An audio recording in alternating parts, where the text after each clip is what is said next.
जब गांव वाले रिपोर्टर विष्णु प्रभाकर का आप सबको नमस्कार है। और आज बात करेंगे भारत के पहले किसान आंदोलन की। आज इतिहास के उस पन्ने को दोहराएंगे जिसे आप सब कुछ लोग जानते होंगे और कुछ लोग जानना चाहते होंगे। जब हम इतिहास में जाते हैं तो बात आती है चंपारण आंदोलन की, उससे पहले बात आती है नील आंदोलन की। तो एक बार फिर से बता दूं, मैं इस वक्त मौजूद हूं बस्ती में और यह जो जगह है, जब नील आंदोलन की शुरुआत हुई थी, जब हमारे किसानों ने अपनी जानों की आहुति देकर ब्रिटिश सरकार के अंग्रेजों से लड़ा और अपनी बात मनवाया, यह वही जगह है। इस पूरे इतिहास को जानने के लिए हमारे साथ गांव गाथा के संपादक बृहस्पति पांडे जी हैं। बात करेंगे और काफ़ी दिनों से इस प्रोजेक्ट पे, इस इतिहास की इस घटना पे ये रिसर्च कर रहे हैं। सर बहुत बहुत नमस्कार। सभी को नमस्कार और गांव वाले रिपोर्टर को भी नमस्कार जी। तो हम बात करते हैं पांडे जी, हम लोग जहाँ पे हैं पहले इस जगह के बारे में जान लेते हैं और ये जगह कहाँ पड़ता है इसके बारे में जान लेते हैं। जिस जगह पर आप खड़े हैं यह बस्ती जनपद का बस्ती सदर ब्लॉक है और सदर तहसील की एक जगह है जो बड़ी बक्सई के नाम से जाना जाता है, गाँव है। और ये जो ध्वंसावशेष आप देख रहे हैं ये अंग्रेजों के भारतीयों पर अत्याचार की कहानी बयां करता है जी। और उस अत्याचार की कहानी जिसमें तमाम भारतीयों ने अपना बलिदान दिया था, लेकिन उन्हीं भारतीयों ने अंग्रेजों को घुटने टेकने पर भी मजबूर कर दिया था। ये जो ध्वंसावशेष है, निश्चित तौर पर जो भी लोग इसके बारे में जानते होंगे उन्हें उन भारतीय किसानों की याद आती होगी जिनके ऊपर अंग्रेज नील की खेती को लेकर के अत्याचार किया करते थे। आप ध्वंसावशेष को देख करके सहज अंदाजा लगा सकते हैं कि किस तरीके से यहाँ पर नील की प्रोसेसिंग की जाती रही होगी और किस तरीके से जो किसानों की मेहनत थी, खून पसीने की कमाई थी, उनके मिट्टी को और जमीन को जो बंजर बनाने के लिए जो खेती की जाती थी, उस उपज को भारत में ना बेच करके उसे यूरोप के देशों में बेच दिया जाता था। तो हम लोग चलते हुए बात करते हैं। बिल्कुल। अब जो आप गड्ढा देख रहे हैं, मैं इसके बारे में आपको बता दूं कि जब फसल कटती थी उसके पहले मैं आपको बता दूं कि नील आंदोलन क्या था और जो एक सबसे चर्चित रहा भारतीय इतिहास में। उस चर्चित आंदोलन की बात करें, बिहार में एक जगह है चंपारण, और चंपारण आंदोलन की बात बार बार आती है। लेकिन आंदोलन हुआ क्यों, इसके बारे में जानना इसके बारे में हम लोग ज्यादा जरूरी है। अभी हाल ही में भारत में सफल किसान आंदोलन हुआ है और कई 3 किसान बिल वापस हुए। जी। लेकिन मुझे लगता है कि ये भारत का ये जो नील आंदोलन है, भारत का पहला सफल आंदोलन है जो ब्रिटिश सरकार के खिलाफ, अंग्रेजों के खिलाफ था। हाँ, और वो किसानों द्वारा किया गया था। किसानों ने अंग्रेजों को पूरी तरीके से घुटने टेकने पर मजबूर कर दिया था। जब पूरी तरीके से उपनिवेश स्थापित कर लिया तो उन्हें सबसे ज्यादा जो फायदेमंद फसल लगी थी वो नील, क्योंकि पूरे यूरोप के देशों में नील की डिमांड लगातार बढ़ रही थी। भारत की जो जमीन थी सबसे ज्यादा उपजाऊ थी, पानी की यहाँ पर पूरी प्रचुर मात्रा में उपलब्धता थी। ऐसे में अंग्रेजों ने अपने नील की खेती का व्यवसाय भारत में फैलाना शुरू किया और जितने भी जमींदार थे, जितने भी खेतिहर मजदूर थे, सबको उसके कब्जे में लेना शुरू किया। और उन्होंने एक नई प्रणाली शुरू की, तीन कठिया। सभी जो गांव वाले रिपोर्टर को देख रहे हैं उनके लिए भी जानकारी महत्वपूर्ण रखती है, उन छात्रों और छात्राओं के लिए भी जानकारी महत्वपूर्ण रखती है, सिविल सेवा की जो तैयारी कर रहे हैं उनके लिए भी जानकारी महत्वपूर्ण रखती है कि 3 कठिया पद्धति के बारे में जाने। अंग्रेजों ने एक नियम बनाया कि सभी ऐसे किसानों के पास जिनके पास जमीनें हैं उनको कम से कम अपने 3 कट्ठा खेती पर जमीन पर खेती करनी होगी। 3 कट्ठा खेत में करना था। ये तो पूरी तरह से जुल्म था। जुल्म ही नहीं था, जो जिस जमीन पर वो खेती होती थी वो धीरे धीरे बंजर हो जाती थी, उस पर फिर दोबारा किसी फसल का उत्पादन नहीं किया जा सकता था। इस वजह से किसानों में विद्रोह होने लगा। दूसरा, किसान अपनी खेत में नील की खेती करता था और वही प्रोसेसिंग में भी लगता था। आप जो गड्ढे देख रहे हैं, इन गड्ढों को देख करके वो जख्म ताजा हो जाएगा जो किसानों के ऊपर अंग्रेजों ने किया था। इन गड्ढों में नील की फसल को काट करके डाला जाता था। और दूर से लगभग 1 किलोमीटर दूर से आप सहज अंदाजा वो जो कुआं दिख रहा है, कुआं दिख रहा है, लेकिन उससे भी दूर यहाँ पर कुआनो नदी बहती है। उस कुआनो नदी से टेक्नोलॉजी की बात करें कि आज की टेक्नोलॉजी, उतनी दूरी से पानी इतनी ऊंचाई पर चढ़ाना होगा तो भारी भारी लाखों रुपए की मशीनें लगेंगी। लेकिन बिना किसी मशीनरी के आप वहां से नदी से कुएं में पानी आता था, फिर कुएं से आपको जो प्रोसेसिंग मेन जहां से पानी चढ़ाया जाता तो उसको भी अभी आगे दिखाएंगे आपको। आप देख करके अचंभित रह जाएंगे, भौचक्के रह जाएंगे कि इतनी टेक्नोलॉजी इतनी तेज थी कि उस समय पानी इतनी ऊंचाई पर चढ़ा लिया जाता था। वो पानी जो ये पूरा प्रोसेसिंग प्लांट था ना? हाँ, प्रोसेसिंग प्लांट था, फैक्ट्री थी, नील की फैक्ट्री कह सकते हैं। पूरी तरीके से नील की फैक्ट्री थी, जहाँ पर किसी मशीन की जरूरत नहीं होती थी, लेकिन ये किसी मशीन से ज़्यादा यहाँ पर काम होता था।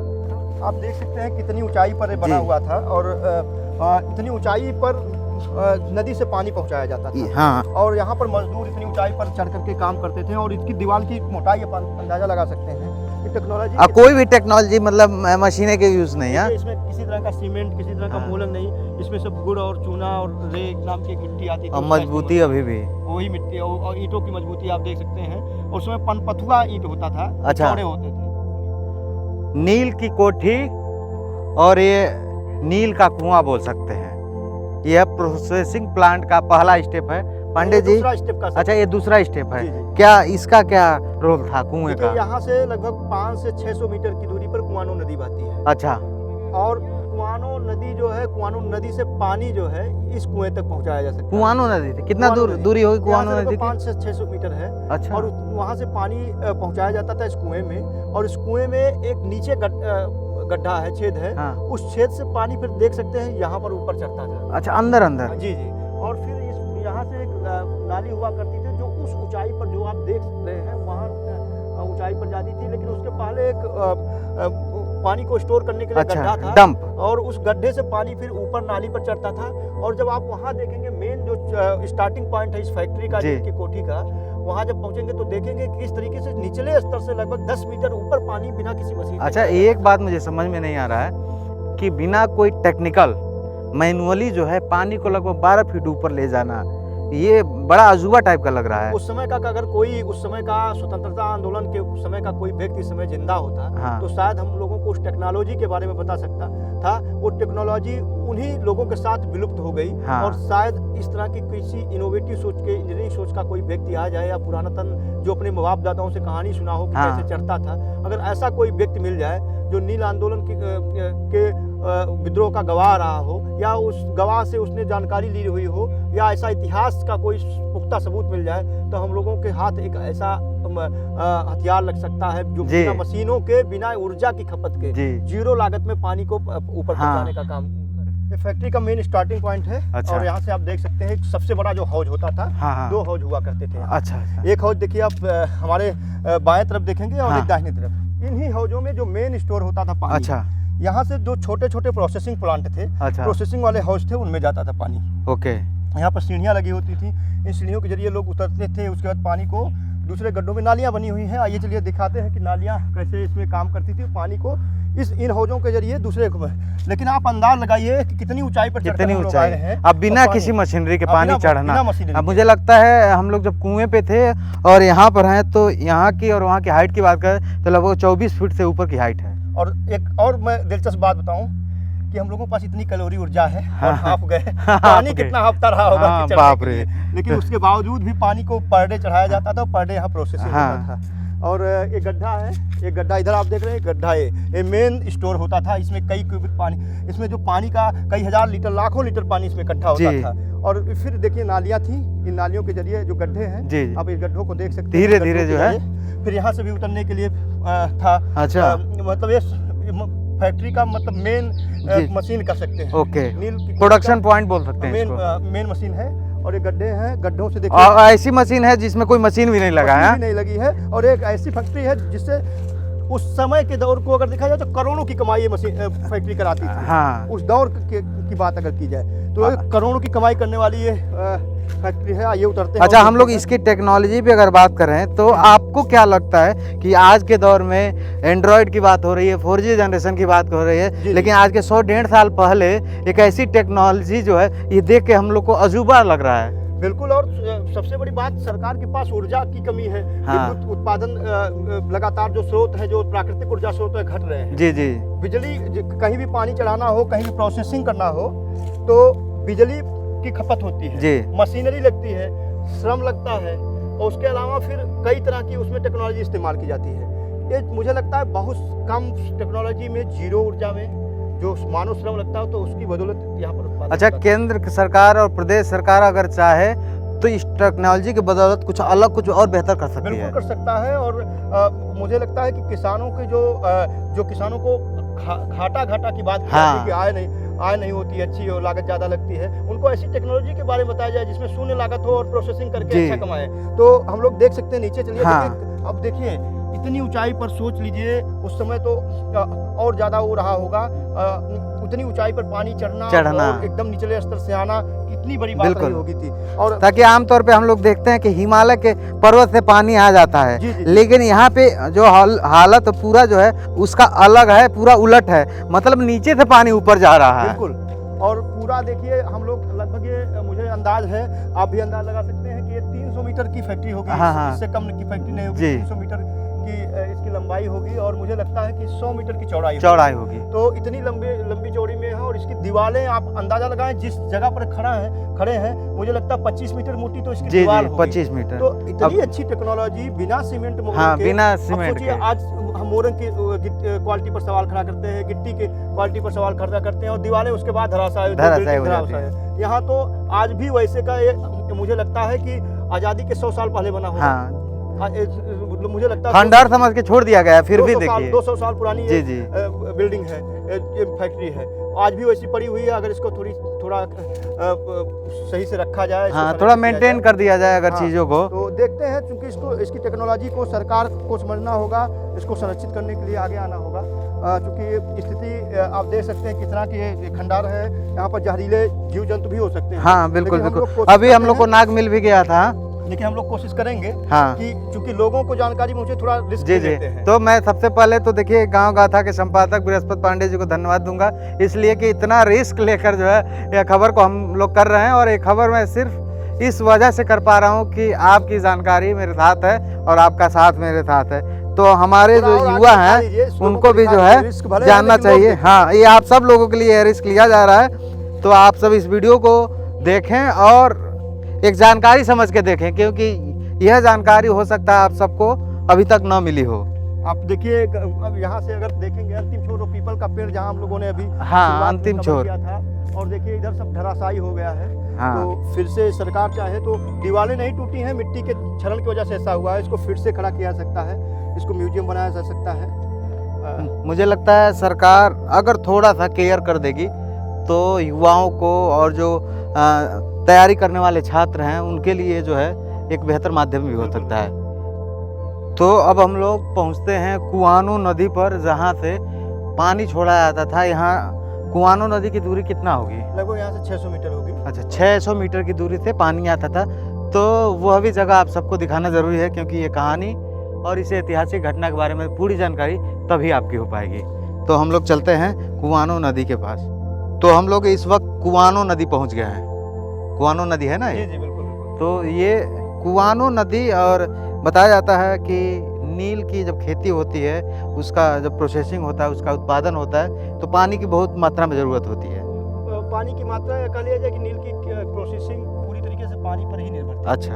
और ये जो कुआनो नदी देख रहे हैं, यहाँ से अगर दूरी को नापा जाए तो मैं 600 मीटर बता रहा था, लगभग 1 किलोमीटर। लगभग 1 किलोमीटर दूर दूर तक दिखाई नहीं दे रहा हम लोग। और ये जो नदी है बहुत निचले स्तर पर हाँ। है, और जो नील की कोठी है बहुत ऊंचाई पर है। हाँ बिल्कुल, तीर की तरह जो है। और देखिए यहाँ पर एक साइफन पड़ा हाँ। होता था, जो आज के दौर में साइफन कंक्रीट और मोरंग का बनता है। हाँ, और उसमें लोहे के सरिया यानी छड़ लगते छड़ लगते थे। लेकिन मैं आपको आप सब दिखाऊंगा। देखिए, कैमरा हाँ। जरा दिखाएं। इसमें ना कहीं पर छड़ का उपयोग किया हाँ। गया है और ना ही कहीं पर कंक्रीट या इस तरीके के किसी सीमेंट मोरंग का प्रयोग किया गया है, ईंटों का प्रयोग किया गया है। और जो चूने से और गुड़ से बनाया जाता हाँ। था, इसकी चुनाई के लिए उनका प्रयोग किया गया। लेकिन आप देख सकते हैं आज भी इसमें दरारें नहीं मजबूती, पड़ी। हाँ। साइफन इतनी मजबूती है। सोच लीजिए अगर इस टेक्नोलॉजी से आज निर्माण हाँ। किया जाए, और इस समय हमारी टेक्नोलॉजी इतनी उन्नत है, तो कितने 100 वर्षों तक जी। चलेगी। उस समय टेक्नोलॉजी इतनी उन्नत नहीं थी। उसके बाद भी ये 100-200 वर्षों जी। तक वैसे ही पड़ी 200 वर्षों के बाद भी हालत देखिए एकदम आज चकाचक वैसे वाली ही है। हालत है। और मैं चलिए मैं दिखाता हूँ कि पानी कैसे, यहाँ का जो पहला स्टोर पॉइंट था, हाँ। उस स्टोर पॉइंट से पानी फिर आगे बढ़ता था और नालियों से बढ़ता था। और ये कुआनो नदी के पास बस्ती में, जैसा मैंने पहले भी आपको बताया था कि 2 जगहों पर नील की कोटियाँ स्थित है। एक यहाँ है और यहाँ से लगभग 20 किलोमीटर होगा अमरोली शुमाली गांव है। अमरोली शुमाली में भी इसी तरीके से अपनी दुर्दशा की कहानी बयां कर रहा है, क्योंकि है तो अंग्रेजों के जो जुर्म की दास्तां बयां करता, लेकिन कुछ भी हो वह, लेकिन कहीं ना कहीं अगर यह चीज़ें विस्तृत रूप से सही होती तो आज हमारे इतिहास में जो अपने त्याग और बलिदान से कि उस किसान आंदोलन को सफल बनाने वाले जो किसान थे, कम से कम उनकी यादें तो रहती हैं। बिल्कुल। और नहीं तो दूसरा मैं ये भी कहना चाहूँगा, एक तो उनकी यादें ताज़ा रहती हैं, दूसरी ये टेक्नोलॉजी को भी समझ सकते थे। हाँ। और हम कुछ चीज़ों को बिना ज़्यादा पैसा खर्च किए उसको कर सकते हैं। देखिए ये गड्ढा है, जो हाँ। मैं जिस गड्ढे की बात करता था वो साइफन यहाँ पर आकर के लगा हुआ है। अच्छा, वहाँ से हाँ। जो है पानी यहाँ पे आता है। और ये भी गड्ढा भी लगभग पूरी तरीके से पट चुका है। हाँ, पट चुका है। और चूंकि बचा कर करिएगा, क्योंकि सामने जो है हाँ। गेहूं जो कोबरा होता है उसकी जो खाल है वो दिख रही है। हाँ, अभी हम लोग को गेहूं साफ दिख भी गया था। दिख गया था, वो गेहूं नहीं, रसल वाइपर था जिसकी फुफकार जो है अच्छा, रसल वाइपर की थी। अच्छा। सबसे खतरनाक होता है। और रसल वाइपर, क्योंकि एक मिनट में बता दूं, रसल वाइपर के काटने के बाद गैंग्रीन होता है, मतलब पूरे शरीर में सड़न पैदा हो जाती है। अच्छा। और मर जाता है। सबसे खतरनाक, दुनिया के सबसे खतरनाक सांपों में रसल वाइपर माना जाता है। तो रसल वाइपर की फुफकार सबसे खतरनाक। तो मुझे लगता है कि हमारे दर्शकों को कमेंट में थैंक यू बोलना चाहिए कि उन लोगों के लिए हम लोग इतना रिस्क ले रहे हैं। बिल्कुल बिल्कुल। और एक गड्ढा देखिए, गड्ढे से आप, मैं चाहूंगा कि एक बार नील की कोठी की तरफ भी कैमरा आप करिए और दिखाइए कितनी दूरी पर इतनी नीचे स्तर से वहां तक जाता था। ये जो बागीचा वगैरह जो दिख रहा है ये वही इस जगह है। और मुझे लगता है 1 किलोमीटर से ऊपर की दूरी है। बिल्कुल। और एकदम मैंने एक तरह से कहा है कि हिमालय की पर्वत पे जो है पानी चढ़ना, और वो भी मैनुअली, ना कोई मशीन और ना ही कोई जो है कुछ टेक्निकल। 200 साल का गड्ढा आज भी वैसे ही पड़ा हुआ है। तो ये है कहानी नील आंदोलन की। नील के खेती करने वाले किसानों के ऊपर के वो जुर्म की दास्तान की जो अंग्रेजों ने की थी। और भारत के सबसे सफल किसान आंदोलन चंपारण आंदोलन से शुरू हुई थी। और उस चंपारण के आंदोलन ने पूरे देश में ज्वाला से भड़का दी थी अंग्रेजों के प्रति। और आखिरकार में अंग्रेजों को नील की खेती भारत में बंद करनी पड़ी। और उसी आंदोलन के बाद जो है कि देश में एक जो है ऊर्जावान जो है एनर्जी लोगों में बिल्डअप हुआ। देशवासी जो स्वतंत्रता सेनानी जो एक जज्बा हुआ कि अब देश के लिए करना है। और उसके बाद जो है 1947 में देश आज़ाद हुआ। और मैं उनको भी सलाम करना चाहूँगा, राजकुमार शुक्ल जी को, जी, चंपारण से हाँ, जिन्होंने गांधी जी को चंपारण में लाने में लाया था। तो उनकी शहादत को सलाम, उनके किसानों में वो जज्बा भरने के लिए सलाम। और महात्मा गांधी के लिए कहा जाता है अहिंसा परमो धर्म। तो उस अहिंसा वाला आंदोलन की शुरुआत जो है वहीं हुई। जी, वो प्रयोग सबसे पहले वहीं पर किया था। तो एक कई चीजों को जोड़े हुए है नील की खेती। और आज की पीढ़ी को और आने वाली पीढ़ियों को भी इसको जानने की जरूरत है। और हमारे अपने पुरखों के उस बलिदान को भी जानने की जरूरत है। तो गोरखपुर एक्सप्रेस न्यूज और गांव वाले रिपोर्टर की टीम, खास गांव गाथा की टीम के सौजन से, हमारे प्रधान संपादक गांव गाथा के बृहस्पति पांडे जी के सौजन से ये खबर पूरा हो पाया है। तो आप सबसे निवेदन है कि इस वीडियो को ज़्यादा से ज़्यादा शेयर करें और लोगों तक जानकारी पहुंचे, सरकार तक एक बात पहुंचे कि यह जगह जो उपेक्षित है सरकार की नज़र पहुंचे, कि जो तमाम युवा हैं, जो 4G जनरेशन के युवा हैं, जो आजकल डिजिटल पबजी और तमाम चीज़ें बात करते हैं, तो मुझे लगता है उनको नील आंदोलन, चंपारण आंदोलन की इस कहानी की शुरुआत के पहले नील आंदोलन की बात भी जाननी चाहिए। तो हम दोनों भाइयों का आप सबको फिर से नमस्कार है। आप सब अपना ख्याल रखिए गांव वाले रिपोर्टर के साथ, और गांव गाथा की टीम आपके साथ हमेशा बनी रहेगी।